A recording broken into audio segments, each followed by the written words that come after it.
1.5 multiplying and dividing integers. I can multiply and divide integers. Super sweet. So thank you, Marin. I can multiply and divide integers, yes or no? Yes. Awesome. The first three words are words you probably are already familiar with before we took notes. Product, quotient, integer. Moving down to the second part.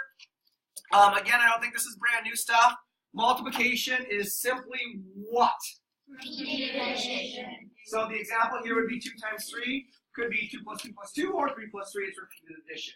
Is everybody familiar with what this product or what this problem is asking you to do?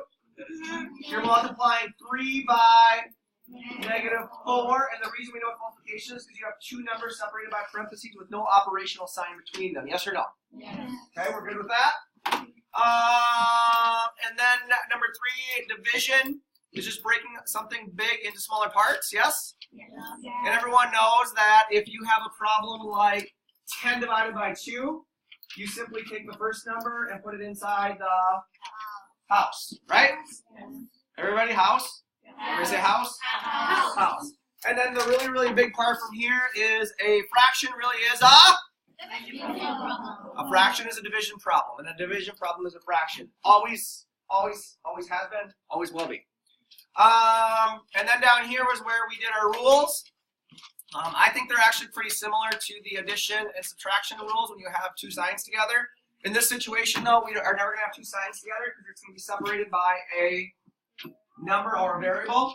So really quick, positive times a positive is so this is a positive because there's nothing there. That's a positive because there's nothing there. So a positive times a positive is going to give you a positive, right? Yeah. Negative times positive is negative. So negative times positive is negative. Positive, nothing there, so it's positive.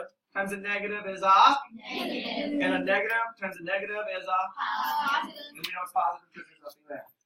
Ditto for division. It's just dividings. So I'm going to skip over that. And then the last thing we did was just a couple of practice problems with multi-steps.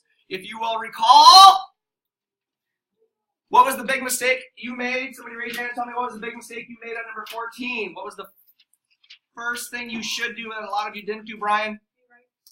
This one involved a rewrite. The reason it involved a rewrite, Brian, is because what, Brian?